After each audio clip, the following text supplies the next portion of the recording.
let me apologize in advance for the echoey sound in this particular video. My external microphone's battery died, and wouldn't you know it, I can't find my spare. So, I get to go to Walmart tomorrow. And in the meantime, since this is my only chance to actually record this video this month, we are going to go ahead and do my Glyos recap, which begins with the usual showing off of things, two of the rarer figures that I have tracked down. Behold, this is a Solaris Armadoc. Yeah, remember Solaris, that glow-in-the-dark red plastic that I covet so dearly? This is the biggest toy they made. It's the only one done in vinyl, and it's the one that puts out the most red light. And beside it, you see a Solaris Ectomorph. This, it's a shapeshifter character in the Glyos universe. It comes with all the components for the basic Traveler figures, plus enough parts for a weapon arm as well. So, yeah, these are two of the harder ones to come across. Also, since I can't really video the glow effect, I can, and I finally figured it out, I can actually show you in photos what the red glow looks like. So if you've never seen it before, it looks something like this, and in person it's absolutely awesome. The red glow doesn't last as long as green, but it's such a unique look. It's incredibly cool. And if you weren't watching, you don't know Solaris plastic, it's a different mineral in the plastic besides what we get in glow-in-the-dark that causes green, that causes red instead, and they think it's toxic in the US, so it's not allowed to be imported anymore. Meaning there's only 7 toys in existence that actually use the stuff. I have 5 of them now. 1 Buildman and 1 Goban to go. Yep, 7 in all. They are my Dragon Balls. But we're not here to talk about these, because these are actually pretty old. We're going to talk about this month in Glyos, or rather, last month in Glyos. All the stuff that has come out and is now mostly, for the most part, sold out. But hey, at least we can cover it and show you what you might have missed. So, if you weren't paying attention to the World of Glyos in the month of March 2016, this is what you missed. I have to keep my hand here because the focus keeps going completely bonkers on me. So, to start off with, I'm going to go ahead and show you the big toy, just so I can have something on camera that keeps the focus. Boom! The Titan Mushi is back! This one, pitch black vinyl, gloss black paint with a lot of red accent. This is something that, nice for me because, hey, it's in my colors, but it's actually an homage to an old Super Crayboth that came in the same shape, which actually means it combines well with them. And if you never saw the Titan Mushi, the big gimmick is it's a quadruped as well as a biped. So, that's always cool. I'm glad to see that the Titan Mushi is doing well for Marty. He's been producing 1 or 2 per drop ever since he first came up with these things, and they seem to be selling fairly well, though I do see them hang around a lot more often. So while they do tend to run a little bit more expensive than the Onell vinyls, if you are interested in one, they're generally not hard to go find a little bit later, as in possibly right now. Check the links in the description. I'm not sure if they're still there. But beyond that, we do have a few other things produced. Last time we talked about the Sunstorm plastic. Yes, kind of named after the Transformer. There is now a Mushi in matching color. It looks absolutely brilliant. Marty put down a little bit more of the orange paint, so it has a little bit more detail going on, and I do love all the black on the horns and everything. He looks absolutely awesome. Very, very cool release. As well, no, stand up. Stand up, stay balanced, I'm counting on you. He also produced something called a Dark Rider Mushi. No, this is not an homage to any particular Dark Common Rider. This is just the way he thinks that a Titan Rider, because if you're got the guts to cut open one of these things, it can combine with a typical Kabuto Mushi. But it was just Marty coming up with what he thought an evil one would look like. Red eyes, dark shades of green, bone horns. It's very, very evil looking. So I do think he pulled that one off quite well. And he got homage again, but this time a little bit more simple. For Force Awakens, I guess. A Stormtrooper shaded Mushi. And he also came up with one that's more Sand Trooper based. It had one shoulder guard painted orange, which is kind of a cute little variant. But that one went very fast in the store. And it's a very nice, solid, just a very nice, solid, and simple Mushi. So, that all, very, very cool. So, good on you, Marty. You're doing good things. We got more of his to talk about next time. But until then, we're going to go ahead and go to the Nonilla releases for the month. Not a whole lot going on in Glyos in March, but Nonilla made me happy. And we're going to get to that in the end. I'm going to do a few things I don't normally do. So, we are going to discuss what came out. For instance, this one. Now, isn't this... This might be one of the more interesting Armorvores I've ever seen. So this is Nonilla, I want to say. As you can see, translucent pink plastic, or translucent magenta, rather. Yeah, this very, very deep blue color, and glitter in the plastic. It's very cosmic and very 90s. I was describing this as, I don't know how, but you managed to make plastic out of the Saved by the Bell intro. So good on you, Matt. You've accomplished something I didn't think was possible. It's a very, very different color scheme.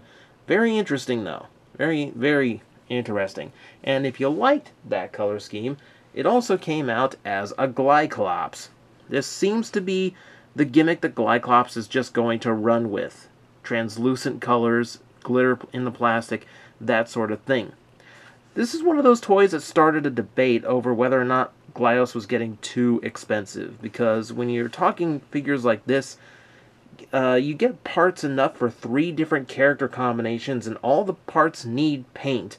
And that means the more parts, the more expensive. The more paint apps, the more expensive. And now with the glitter and the extra tampograph for the eye there, more expensive. So this ends up costing quite a bit more than your standard Traveler figure. I don't mind it so much because there's so many play options in the Gly Armor playset. Like I said, 3 different character configurations in one purchase, and they're all heavily painted. But they also start from the Faden mold that Matt has been running for over 8 years now. Like, there's only so many color schemes you can create that is going to keep that toy interesting. You need to change it up, you need to add to it, and when you can't just go super heavy on the paint, it's time for new parts, and the Gly Armor is definitely a whole heap of new parts. So, it's a debate, but it just means you have to be a little bit more choosy about the Glyos you buy.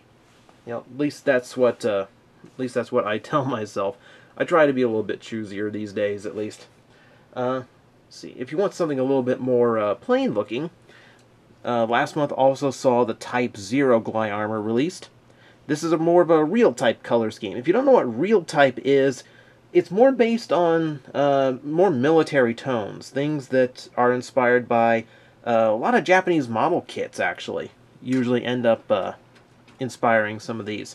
So you can see it's a dull green and a dull beige. It's very different from the rather flamboyant Nonilla releases over there. So it offered a neat contrast, and it gave you something if those two weren't doing it for you. So it's a little bit of variety, but it's a little bit dull. It's not really to my taste, but it's a good, standard style looking figure. Want something a little bit more out there? There was the Noboto last month, which I got a Green Goblin vibe from, but it's actually based on the Lego aliens that have been coming out in recent years. Especially, there was a recent series that had a bunch of them, and I think there was a couple of them released in the blind bags as well. This one came with another head that kind of matched the Queen alien that came in one of those. But yeah, bright purple, bright green. This is another one that got a heavy dose of paint in order to keep it a little bit more interesting and relevant. So the price on him does go up, because this whole thing is cast in purple plastic. Everything else is paint. That's a lot of paint, but he also gets extra parts, extra head, that kind of thing. So, hey, again, trying to keep things fresh and interesting. So, got most of those for the Nonilla releases this month. And then you had what for me was the main color that came out. The Neo Nonilla got just as many figures, but none were as cool to me as this. So I'm going to start by showing you this new Kraboth. This color scheme is called Keytrius. It's metallic bright green with a more rich green for the secondary color, and then accented with a very nice kind of muted yellow. It's this is the color scheme I've been waiting for since I got into Glyos. I'm not even kidding about that. Like, if you know me, green is my favorite color. Glyos tends to come in darker greens like him, and I'm not too big on those darker greens. I needed bright, I needed vibrant, and metallic would be a nice bonus. And you can find me on message boards saying, like, I want this bright metallic green. And that's exactly what I got with this drop. Not to mention, this Kraboth ended up being, like, the one with the most paint ever. So, like, that mohawk is completely new to the toy. So, that also made me happy. So we got that going for us. But this is also where we start showing off a few things I don't normally do. Because one of the things about Glyos Recap is a lot tend to ask me for examples of how Glyos works. Because I just kind of show you the standard figures and the standard configurations they come in. The advantage of Glyos is being able to build up your own creations and do your own thing. So, that's kind of what I've done, because it wasn't just that little Kraboth that was done up in these color schemes. And up right there. I'm going to need the space here in a minute. So, I'm going to start off with the Keytrius colored armor boar, which has now become this big oaf. So, as you can see, he is using the bird Vartrix head. It was originally made for the armor boar body, so it actually is a good fit.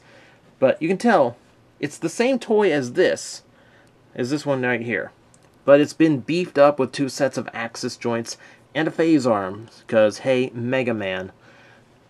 But this, yeah, this is kind of where Glyos starts to come from. This is a fairly basic build with just the spheroid-shaped axis joints, just kind of clouding all over, and the focus is not staying on this particular toy.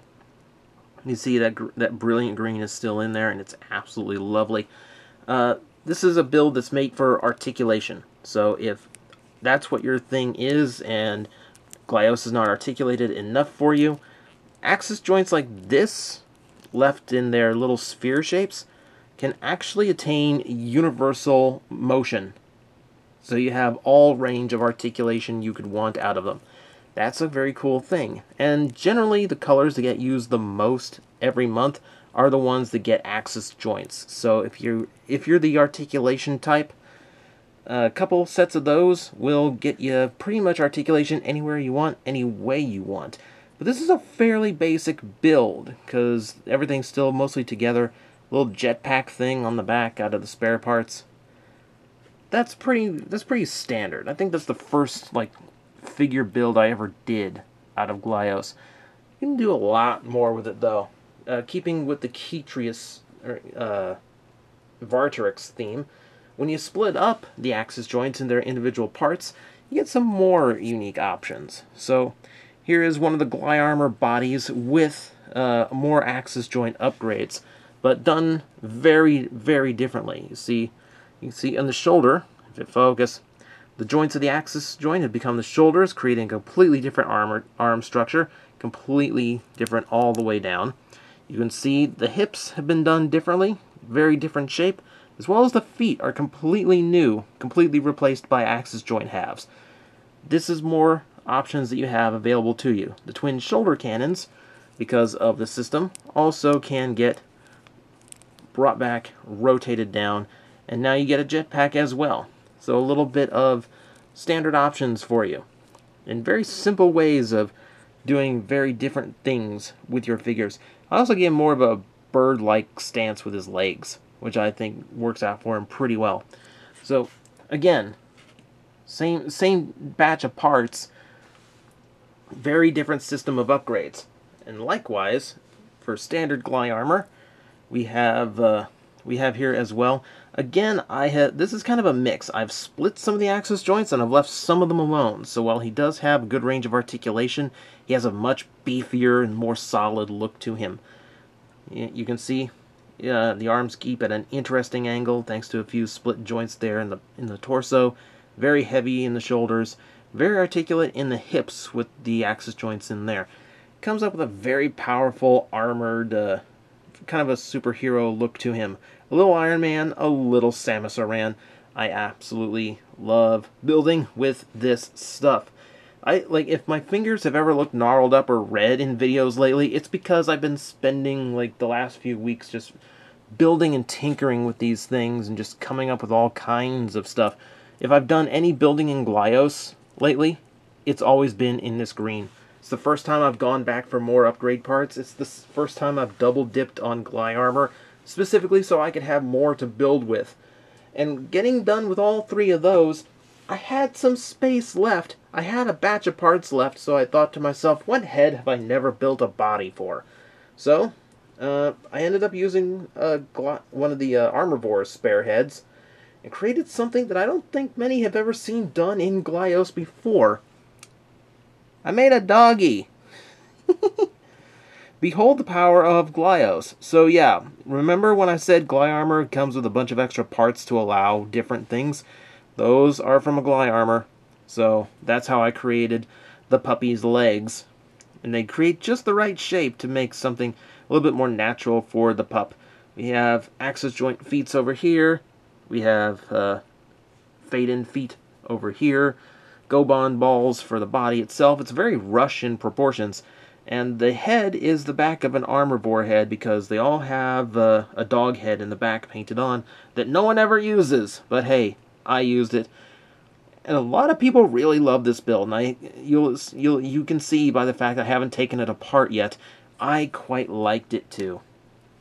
So that's a little bit of building for Glyos. That's a little bit of what it's capable of, and of course it's capable of a lot more, because I didn't even show off all the different upgrade sets that get produced for it. But that's something to discover for yourself, or to wait for a later video to show off. That was Glyos for March 2016. When next we speak of this little independent toy line, we're going to have more Kabuto Mushi, another Onell drop, which I don't know what it is yet, because it's still the middle of the month. And we're going to be talking about a new line from Spy Monkey Creations. The guys behind Weaponeers of Mon-Ka created something brand new, and it sold out in 7 minutes. This was a huge success for the guys. And remember when I say you have to pay attention to the world of Glyos, because even if none of this, the Beetlemen, the aliens, the robots, the Birdman, whatever, even if none of this does anything for you, you never know when a producer is going to come up with a completely new Glyos line that might hit your sweet spot. And He-Man fans, next time when we talk Glyos, we just might have a new line that's right up your alley. So, I'll see you next month, guys.